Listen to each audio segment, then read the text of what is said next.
Je crois que je vous ai déjà parlé de Yannick Laristan il y a quelque temps de cela maintenant. Je vais vous faire quelques piqûres de rappel.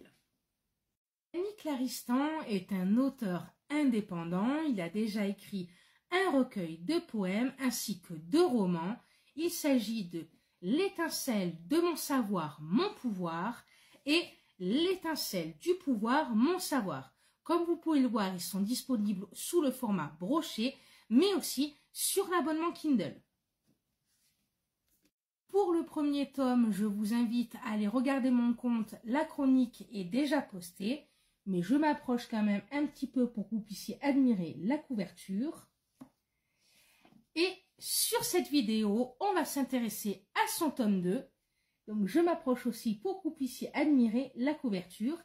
Et du coup, on va en parler maintenant. Donc, vous l'aurez compris, L'étincelle du pouvoir, mon savoir est un tome 2. Donc, c'est difficile de faire une chronique dessus sans vous spoiler le tome 1, mais je peux vous en dire un petit peu plus.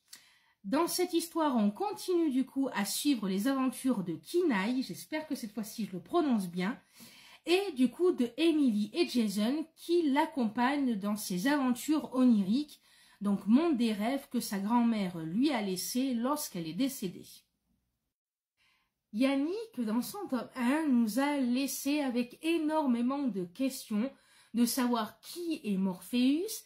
Est-ce que tous les êtres qui peuplent le monde onirique est issu de l'imagination de la grand-mère de Kinaï?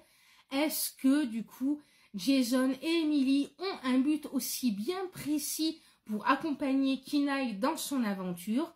Et toutes ces questions-là, il y a une partie des réponses dans ce tome 2.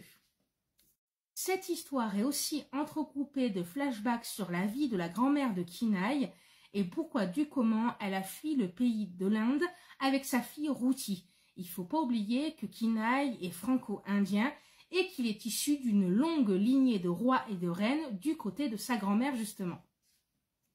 Beaucoup de révélations vont se faire aussi à travers ce tome 2, des connexions aussi vont se faire et surtout on va s'apercevoir que dans chacun et chacune d'entre nous, il y a une part d'ombre et qui est exprimée aussi dans la partie du monde des rêves. Mon avis sur cette lecture, tout simplement, moi, j'ai adoré. Pour ma part, c'était un tome 2 qui était très attendu parce qu'effectivement, comme je disais, dans le tome 1, Yannick nous a laissé avec beaucoup de questions et il a réussi à en répondre à quelques-unes dans ce tome 2. Donc j'étais ravie aussi de retrouver Kinaï, Jason et Emily. Et franchement, c'est un tome 2 qui vaut vraiment le coup. Donc je vous invite vraiment à découvrir cette fantaisie jeunesse avec du coup le tome 1 et le tome 2. Franchement, une saga juste au top et j'ai qu'une hâte, c'est de découvrir son tome 3.